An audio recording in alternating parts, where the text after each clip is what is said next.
বন্ধু, একটা সম্পর্ককে যদি তুমি বড় করতে চাও বা ক্যারি অন করতে চাও, তাহলে সবার আগে তোমাকে ইগো এই জিনিসটা ত্যাগ করতে হবে।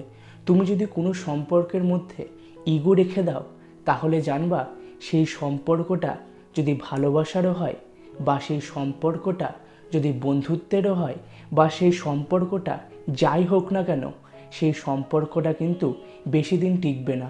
কারণ এই ইগো জিনিসটা এমন একটা জিনিস যেটা তুমি ভুল করছো, কিন্তু সেটা তুমি দেখতে পারবে না। এই ইগো জিনিসটা অনেকটা তোমার চোখে একটা কালো কাপড় দিয়ে দেওয়ার মতো, যে কালো কাপড়টা তুমি চোখে দিয়ে সব কাজ করছো। এর ফলে তুমি কোনটা ঠিক করছো আর কোনটা ভুল করছো তার মধ্যে যে তফাৎ, সেটা বুঝতে পারছো না। তোমার মনে হচ্ছে তুমি সব কাজই ঠিক করছো। হ্যাঁ বন্ধু, ইগো জিনিসটা এতটাই সাংঘাতিক। আজকে এই ব্যাপারটাই একটু ভালো করে বোঝানোর জন্য আজকের ভিডিও টপিক এটাই। যদি কোনো সম্পর্ককে তুমি বাঁচাতে চাও, তাহলে সবার আগে ইগো এই জিনিসটা তোমাকে ত্যাগ করতে হবে। তাই ভিডিওটা শুরু করার আগে ছোট একটা ইন্ট্রোডাকশান। হাই, আমার নাম জিৎ। তোমরা এই চ্যানেলে রিলেশনশিপ নিয়ে এরকমই ভিডিও দেখতে পারবা।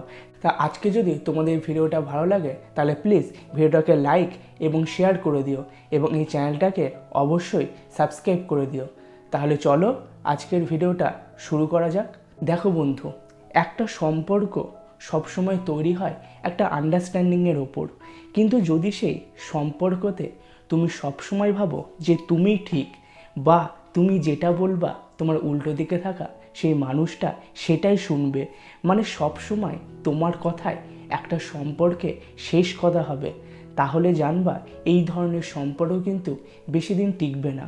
তোমার উল্টো দিকে থাকা সেই মানুষটা যতই তোমাকে ভালোবাসুক না কেন, তোমার এই ডিসিশন শুনতে শুনতে একদিন সেও কিন্তু ক্লান্ত হয়ে যাবে।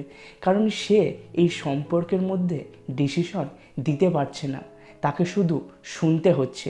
এই ধরনের সম্পর্ক কিন্তু বেশি দিন টেকসই হয় না। আর যদি কোনো সম্পর্কের মধ্যে যদি তুমি ইগো রেখে দাও, মানে তুমি হয়তো ভুল করেছো, কিন্তু তোমার ইগো তোমাকে বলতে দিচ্ছে না যে তুমি ভুল করেছো, বা তোমার উল্টো দিকে থাকা সেই মানুষটাই হয়তো ভুল করেছে, কিন্তু তুমি ইগোর জন্য তুমি তার সঙ্গে কথা বলতে পারছো না।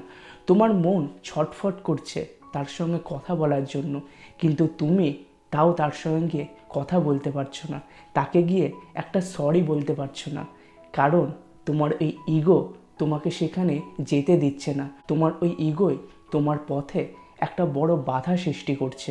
তা বন্ধু, যদি কোনো সম্পর্ক তোমার কাছে ইম্পর্টেন্স হয়ে থাকে, যদি কোনো সম্পর্ককে তুমি আরও ভালো করতে চাও, তাহলে সবসময় নিজের মতামত অন্যের উপর চাপিয়ে দিও না। তোমার উল্টো দিকে থাকা সেই মানুষটার কথাও কিন্তু তোমার শোনা উচিত। আর সবসময় একটা সম্পর্কে ইগো ত্যাগ করা উচিত। দেখো বন্ধু, হয়তো অনেকেই প্রথম থেকে কথা বলতে চায় না, সে হয়তো বুঝতে পেরেছে সে ভুল করেছে, কিন্তু তোমার সামনে এসে সে কি বলবে সেটা হয়তো বুঝতে পারে না। এই রকম অনেক মানুষই রয়েছে, কিন্তু তুমি যদি তার কাছে গিয়ে একবার যদি সরি বলো, সেই মানুষটা হয়তো তোমাকে সরি বলবে, এবং তখন সে বলবে যে তারই ভুল ছিল। কিন্তু সেই মানুষটা প্রথমে সেটা বলতে পারেনি, কারণ সে বুঝতে পারেনি সে তোমার সামনে এসে কি বলবে। এরকম অনেক মানুষই রয়েছে যে সে তার নিজের ভুলটা বুঝতে পারে, কিন্তু তোমার সামনে এসে সে কি বলবে সেটা বুঝতে পারে না। তার জন্য সে অপেক্ষা করে কখন তুমি এসে জাস্ট একটা সরি বলবা। তা বন্ধু, যদি তোমার একটা জাস্ট সরিতেই একটা সম্পর্ক ভালো হয়ে যায়, বা একটা সম্পর্ক ক্যারি অন হয়, তাহলে বন্ধু নিজের মন থেকে ইগোটা সরিয়ে ফেলে তার কাছে গিয়ে একটা সরি বলে দাও। দেখবা তুমি সরি বলার সাথে সাথে সে তোমাকে হাজারবার সরি বলবে। সে নিজে থেকেই বলবে যে তারই ভুল ছিল।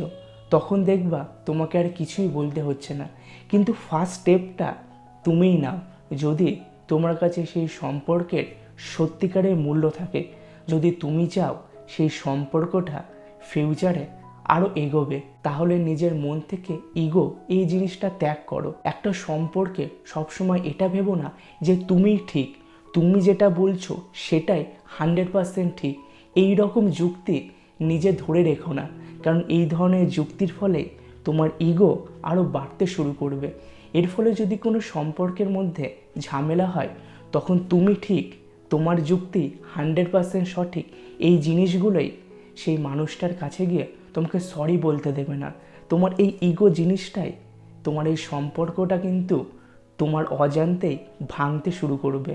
তাই বন্ধু, কোনো সম্পর্কের মধ্যে ইগো এই জিনিসটা রেখো না, কারণ জানবা যদি তুমি ইগো এই জিনিসটা রাখো, তাহলে কিন্তু তুমি জীবনে ভুল করলেও তুমি বুঝতে পারবে না এবং তোমার সম্পর্কটা তোমার অজান্তেই কিন্তু ভেঙে যাবে, সেটা আর গোছানো হবে না। আশা করি আজকের এই ভিডিওটা তোমাদের ভালো লেগেছে।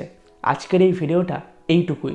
আবার তোমাদের সঙ্গে দেখা হবে নেক্সট দিন নতুন কোনো টপিক নিয়ে। চলো।